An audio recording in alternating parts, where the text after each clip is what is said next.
guys, it's your girl Faith and welcome back to Faith Facts. Today we have a treat. Actually, it's not that. It's actually a doubly smashing deal where we are going to review the Princess Switch. Switched again because we did the Princess Switch last week. And if you already like this video, don't forget to like, comment, and subscribe for more. Anyway, we're going on with the Vanessa Hudgens Cenimatic Universe, and we're starting with the second movie of the now Netflix doubly smashing hit, The Princess Switch. This one has not only one Vanessa Hudgens, not only two Vanessa Hudgens, but three Vanessa Hudgens characters! We have three Vanessa Hudgens characters now, and their names respectively are Stacy, who in the first movie was a Chicago baker who, at the end of the first movie, married Prince Edward to become the Princess of Belgravia. Margaret, who was going to marry Edward in the beginning of the movie, as she is the royal daughter of the King of Montenegro. And she falls for Stacy's best friend, Kevin. And now, there's another one that looks totally different from the rest of them. Fiona. Fiona happens to be Margaret's cousin, who wants money, so she's going to put a scheme on Margaret. Well, that was a lot of Vanessa Hudgens for 1 minute, so let's take a break from her and let's go and look at the IMDb synopsis of this movie. When Duchess Margaret unexpectedly inherits the throne to Montenegro and hits a rough patch with Kevin, it's up to her double Stacy to save the day before a new lookalike party girl Fiona foils their plans. Now that we know what IMDb thinks of it, let's see what Twitter thinks of it.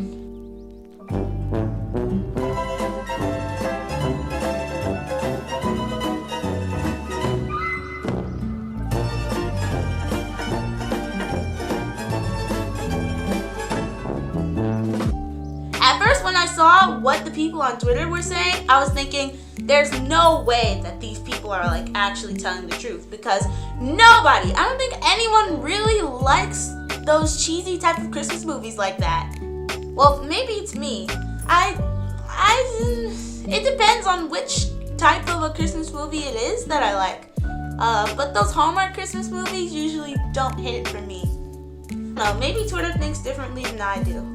But anyway, here's my main problem with this movie. It makes no sense. It makes no sense. I mean, I had to watch it twice. I had to watch one particular scene 3 times just to understand what's going on in this movie. I mean, there's so many different Vanessa Hudgens characters. There's so many plot holes that were not explained in the first movie. And there's so much to just consume all at once that I got kind of lost with it.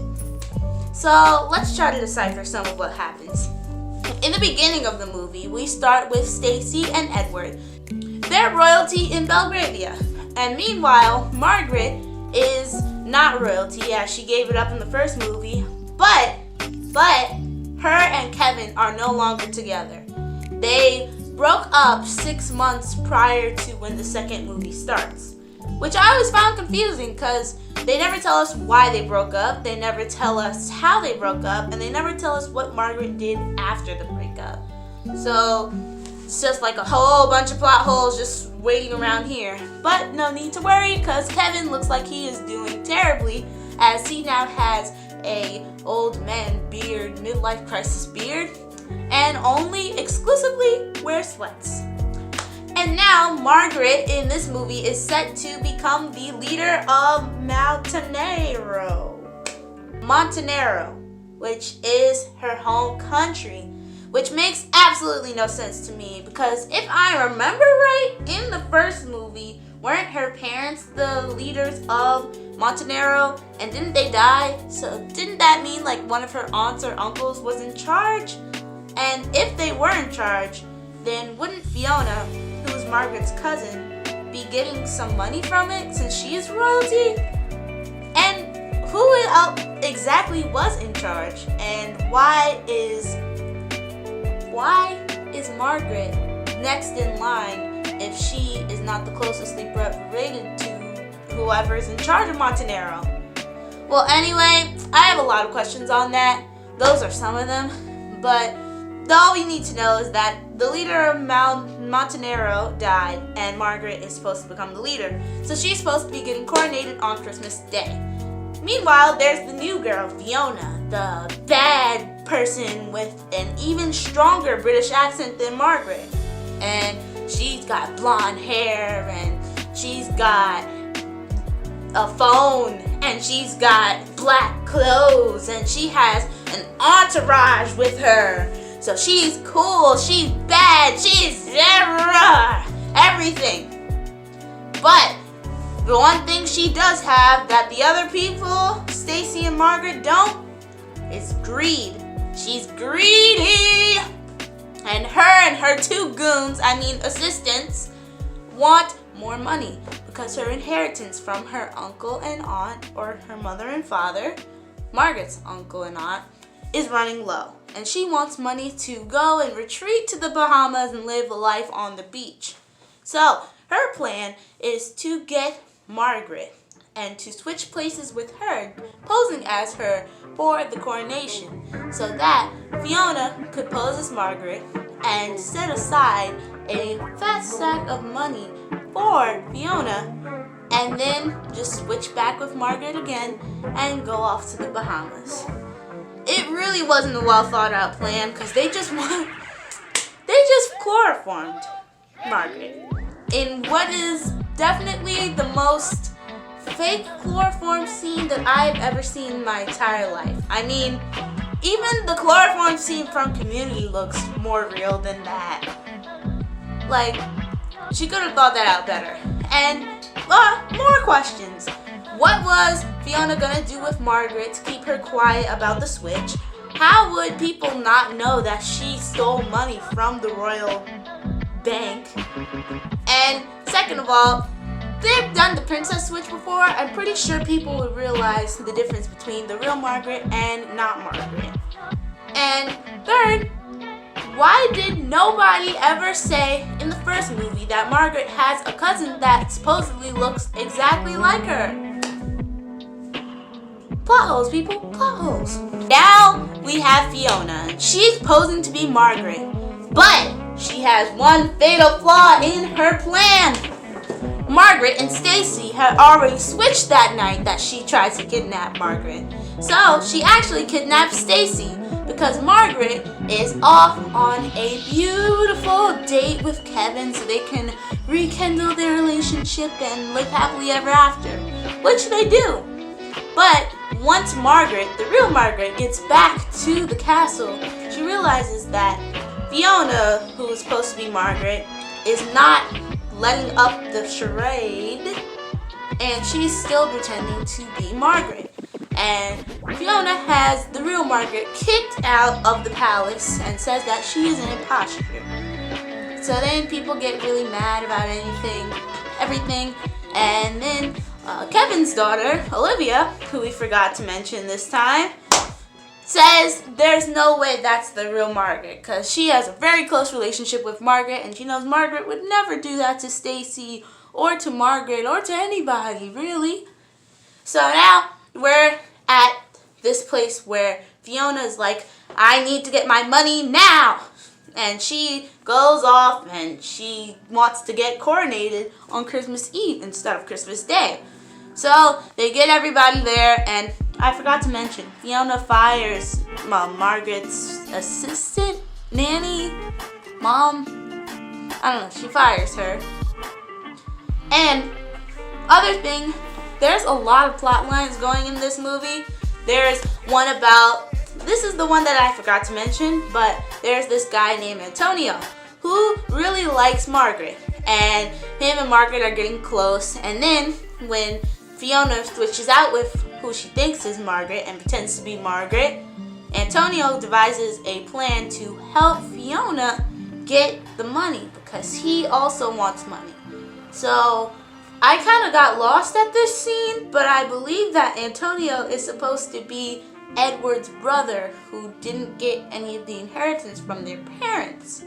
So he also is in on the scheme with Fiona and her goons.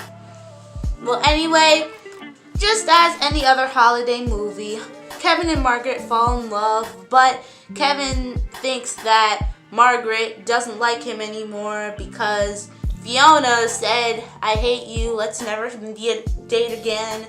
So he goes off to the airport with Olivia, and as this is going on, Stacy somehow gets out of the very, very lightly guarded castle basement that she's trapped in, and she finds the real Margaret, and they go to the castle to get the coronation to stop.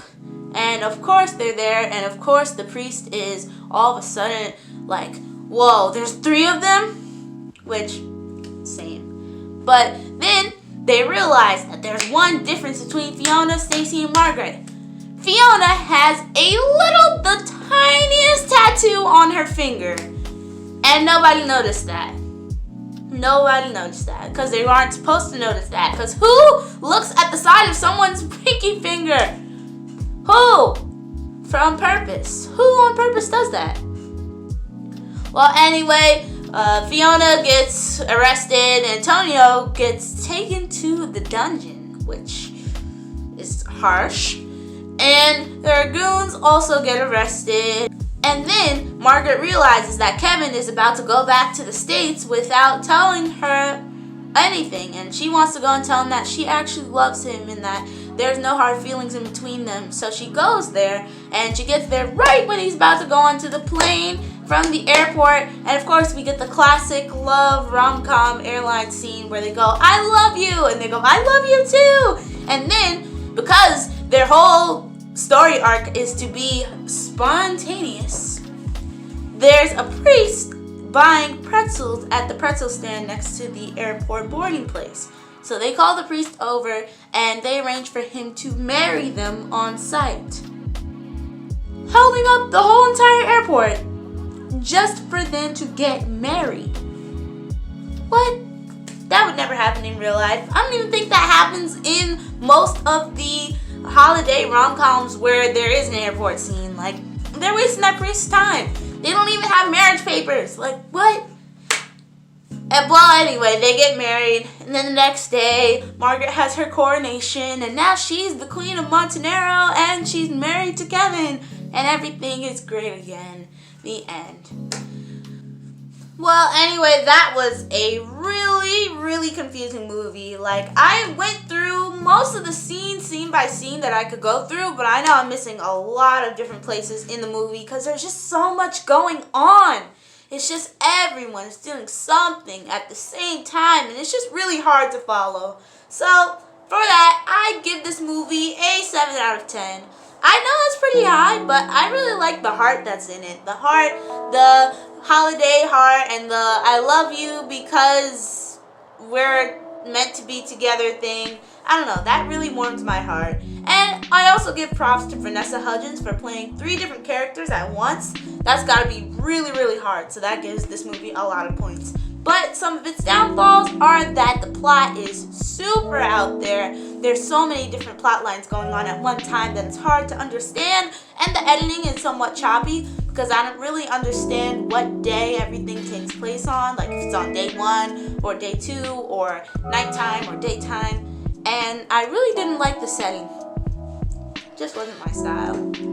But anyway, that's it for today. Make sure to like if you like this video. Comment below what other movies you want to see. You know, the holidays are fastly coming and going, and we need some more movies for 2021, you know? So leave some in the comments below. And don't forget to subscribe. Thank you guys so much. 460 subscribers now.